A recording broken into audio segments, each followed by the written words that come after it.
Thank you sir.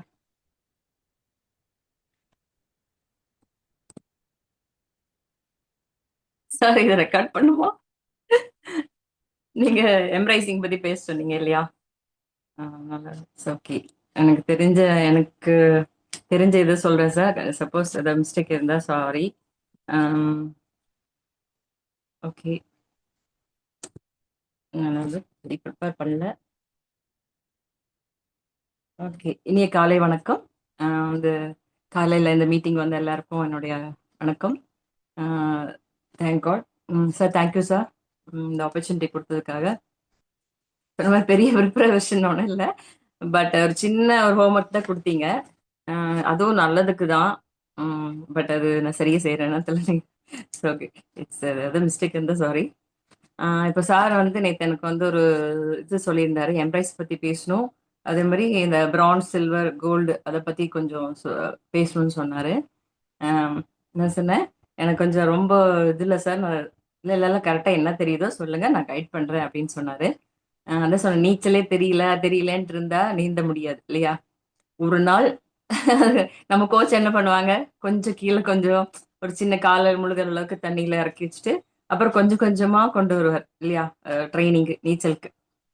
நான் இருக்கேன் வாங்க அப்படின்னு சொல்லுவோம். இப்போ சில என்ன பண்ணுவாங்க, சில குழந்தைங்க என்ன பண்ணுவாங்க, கொஞ்சம் ஒரு சில குழந்தைங்க சீக்கிரமா கொஞ்சம் மெதுவா யோசிப்பாங்க, அப்புறம் வந்துருவாங்க. சிலர் ரொம்ப பயப்படுவாங்க. அந்த மாதிரி கேட்டகிரி எல்லாம் இருக்கு. இப்ப பயப்படுற கேட்டகிரி இல்ல, பட் தெரிஞ்சு செய்யும் போது நல்லா இருக்குமேன்னு யோசிப்பேன். பட் எப்ப தெரிஞ்சுக்கிறது, நம்ம இறங்கி கொஞ்சம் அப்படியே கத்துக்கிட்டா அந்த பயம் எல்லாம் போய் கத்துக்கிட்டாதான் அதை செய்ய முடியும். அது எல்லா ட்ரைனிங்ல எல்லா லீடர்ஸ் சொல்றதுதான். பட் என்ன நம்ம மைண்டுக்குள்ள போயிருக்குன்னு தெரியணும் இல்லையா? நம்ம ஒரு சக்சஸ்க்கு உண்டான பிளான் கொடுக்கும்போது அது அது எப்படி நம்ம அதை கொண்டு போறோம்னு நமக்குள்ள அது இருக்கணும். நம்ம மைண்டுக்குள்ள போனாதான் அதை வந்து நம்ம செய்ய முடியும். ஒரு கோல், இப்போ ஒரு இடத்துக்கு போறோம்னா, அஹ் நம்ம சேம் சொல்லுவார் ஒரு ஸ்டோரியில, இல்ல நம்ம பிளாட்ஃபார்த்தில் நிக்கிறோம், நமக்கு வர ட்ரெயின், நம்ம எங்க போகணும்னு நினைக்கிற அந்த ட்ரெயின் வர்ற வரைக்கும் நம்ம காத்திருக்கணும் இல்லையா? அதுக்கு அப்பதான் அந்த இடத்துக்கு போக முடியும். அதே மாதிரி நமக்கு ஒரு ஆப்பர்ச்சுனிட்டி ஏர்னிங்காக நம்ம சம்பாதிக்க வரோம், சாதிக்க வரோம்னா அதுக்கு உண்டான பிளாட்ஃபார்ம் இருக்கு. அப்ப பிளாட்ஃபார்த்துல இருந்து நம்ம எப்படி போறோம் அப்படிங்கறது, நம்ம அதுக்கு உண்டான கரெக்ட் டைம் வரும்போது நம்ம அதுல ஏறி கிளம்பணும் இல்லையா? அப்ப அதுக்காக காத்திருப்பது, பிளானிங் இருக்கணும். நம்ம போறோங்கிறதுக்கு டிக்கெட் எடுக்கிறோம், போய் நிக்கிறோம் இல்லையா? அதே மாதிரிதான் இதுல ட்ரைனிங்கிறது பெரிய பெரிய விஷயம். அது அந்த மார்னிங் ட்ரைனிங் வந்து ரொம்ப ரொம்ப அருமையான ஒரு செஷன். அது மிஸ் பண்ணாம பாக்குறது நம்மளோட டீமுக்கு வந்து அவ்வளவு பெனிஃபிட்ஸ். என்னை சார் எல்லாம் சொன்னாரு, பைந்தமிழ் சார் சொல்லுவாரு, குமார் சார் எல்லாமே சொல்றது என்னன்னா, ஒரு வெற்றியை நோக்கி போகணும்னா நமக்கு அதுக்கு உண்டான ட்ரைனிங் வேணும், நாலேஜ் வேணும் இல்லையா? அதுக்குண்டான அறிவும் இதுவும் இருக்கணும். அதே டைம் நாலேஜ், ஞானமும் இருக்கணும். எதுவுமே தெரியாம நம்மள இறங்க முடியாது இல்லையா? இப்போ வந்து ஸ்லைட்டா ஃபர்ஸ்ட் ஃபர்ஸ்ட் நம்ம அவங்க என்ன கொடுத்துருந்தாங்க, இந்த பிரான்ஸ், சில்வர் அட்வைசருக்கு வந்து அந்த 11% பூல் கொடுத்துருந்தாங்க, ஆக்டிவேஷன் போனஸ். அப்ப அதுல என்ன வருதுன்னா, சின்னதா வந்து ஒரு பிரான்ஸ்க்கு வந்து என்ன வேணும்னா 20 பிவி பண்ணணும். கீழே வந்து 20 பிவி நம்ம கீழே டவுன்லிங்ஸ்ல பண்ணாங்கன்னா உங்களுக்கு வந்து 2 ஷேர் கிடைக்கும் இல்லையா? இப்ப அடுத்தது இது வந்து நான் சொல்றது பிரான்ஸுக்கு. அடுத்தது வந்து 3 பேருக்கு, 3 கீழே வந்து நம்ம டவுன்லிங் 3 பேர் 20 பிவி பண்ணாங்கன்னா நமக்கு வந்து 3 ஷேர் கிடைக்கும். அதே மாதிரி 4 20 பிவி பண்ணும்போது அவங்களுக்கு 4 ஷேர் கிடைக்கும்.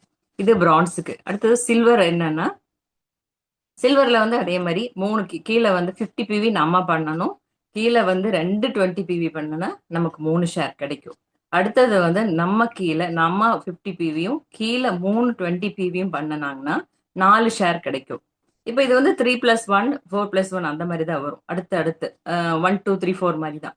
அடுத்தது என்னன்னா, நமக்கு கீழே 4 20 பிவி, நம்ம 50 பிவி பண்ணி கீழே 4 20 பிவி பண்ணாங்கன்னா அவங்களுக்கு வந்து 5 ஷேர் கிடைக்கும். அடுத்தது கோல்டு. கோல்டு அட்வைசர் போகணும்னா 100 பிவி நம்ம பர்சனலா பண்ணணும். கீழே 2 பிவி பண்ணோம்னா நமக்கு 4 ஷேர் கிடைக்கும். அதே மாதிரி நம்ம 100 பிவி கீழே வந்து 3 20 பிவி பண்ணும்போது 5 ஷேர் கிடைக்கும். இது வந்து டபுள் ஆகுது. அப்போ 2+2 4. இப்போ அடுத்தது வந்து நான் சொன்னேன் இல்லையா, 100 பண்ணி கீழே 3 20 பிவி வந்து +2, 2 ஷேர்னா 5 ஷேர் கிடைக்குது. நம்ம 100 பிவி பண்ணி கீழே 4 20 பிவி பண்ணா 6 ஷேர் கிடைக்கும்.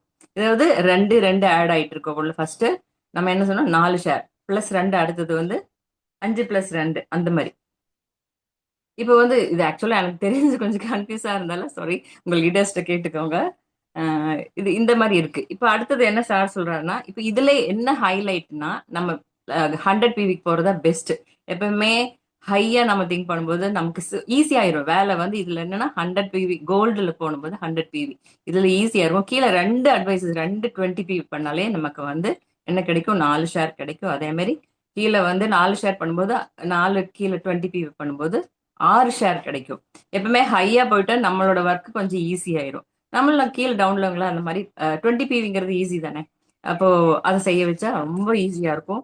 அடுத்து ரைசிங் ஸ்டார் பத்தி சொல்ல சொன்னாரு. அடுத்து அதுலயே வந்து பிரான்ஸ், அதே வந்து ரைசிங் ஸ்டார்ல பிரான்ஸ்ல வந்து 20 பிவி வந்து பண்ணும்போது கீழே வந்து 20 பிவி, நம்ம 20 பியும் கீழே 4 பேர் 20 பிவி பண்ணும்போது என்ன ஆகும்னா 4 ஷேர் கிடைக்கும். அதே மாதிரி சில்வர்ல வந்து 50 பிவி பண்ணும்போது 3 பேர் பண்ணும்போது நமக்கு வந்து 4 ஷேர் கிடைக்கும். அடுத்தது கோல்ட்ல 100 பிவி பண்ணும்போது கீழே 2 பேர் பண்ணும்போது என்னாகும், 4 ஷேர் கிடைக்கும்.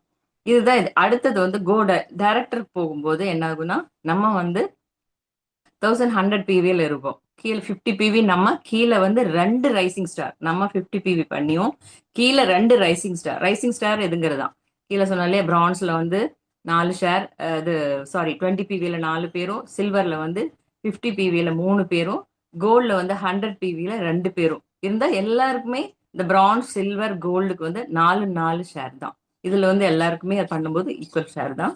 அந்த மாதிரி டைரக்டர் போகும்போது 50 பிவி கீழே 2 ரைசிங் ஸ்டார்ஸ் நம்ம பண்ணும்போது நமக்கு வந்து அந்த ரைசிங் ஸ்டார்ல வந்து நம்ம அப்ரோச் பண்ணலாம். அதுக்குண்டான அந்த பேட்சும் அவங்க கம்பெனி கொடுக்குறாங்க. இப்ப படிக்கும்போது என்னது 1100 பிவி நமக்கு நம்ம பண்ணுவோம். அது டோட்டலா வந்து 1100 பிவி வரும். உம் அவ்வளவுதான் சார். இது நான் கரெக்டா சொல்லியிருக்கேனே தெரியல. Okay sir. இது வேற எதை சொல்லணும்? ஆக்சுவலா பார்த்தா நான் வந்து இதுக்கு தான் போயிட்டு இருக்கேன், ட்ரை பண்ணிட்டு இருக்கேன். ஒரு 2 நாள் தான் இருக்கு. சாரோட சார் எப்பவுமே என்கரேஜ் பண்ணுவார், நீங்க அடுத்தடுத்து போங்க பேசுங்க அப்படின்னா. நான் ஹோம் மீட்டுக்கெல்லாம் போயிட்டு தான் இருக்கேன். அஹ் இப்ப வந்து என்னோட ரெக்ரூட்ஸ் எல்லாம் இப்ப வந்துட்டு தான் இருக்காங்க. இதுல சாரோட சப்போர்ட் இருக்கு. ஆக்சுவலா பார்த்தா எனக்கு வந்து ஒரு கஸ்டமரை வந்து தெரிஞ்சவங்க தான் வந்தபோது, எம்எஸ்சியில் வரும்போது கரெக்டாக சார் இருந்தாரு. சார் அவங்கள்ட்ட பேசி ஒரு ரெக்ரூட்டுக்கு வந்து எனக்கு அவங்களுக்கு செய்ய சொன்னார், அந்த அட்வைஸ் கொடுத்தாரு. அப்போ அதே மாதிரி தான் நம்ம பேச பேச தான் நமக்கு கிடைக்கும். அதே மாதிரி இந்த ரைசிங் ஸ்டாருங்கிறது நம்ம மைண்டுக்குள்ள போனாதான் நம்ம அதுக்கு உண்டான ஒர்க் பண்ணுவோம். நான் கொஞ்சம் அதில் வந்து லேக் ஆயிட்டேன். அது வந்து செய்யறேன், வேலை செய்யறேன். எனக்கு வந்து அந்த சொன்னேன் இல்லையா, ஆக்டிவேஷன் போனஸ் உண்டானது வந்து நான் வந்து அதுக்குள்ள நம்ம போனாலே ஆக்சுவலா ரைசிங் ஸ்டார்ல போயிடலாம். சிம்பிள் மெத்தட் தான். இது நம்ம ரொம்ப கஷ்டம்னு நினைச்சா கஷ்டம், ஈஸி நினைச்சா ஈஸி, அவ்வளவுதான். சார் இது கரெக்டா சொல்லியிருக்கனா? சொல்லுங்க சார், ரஞ்சித் சார்.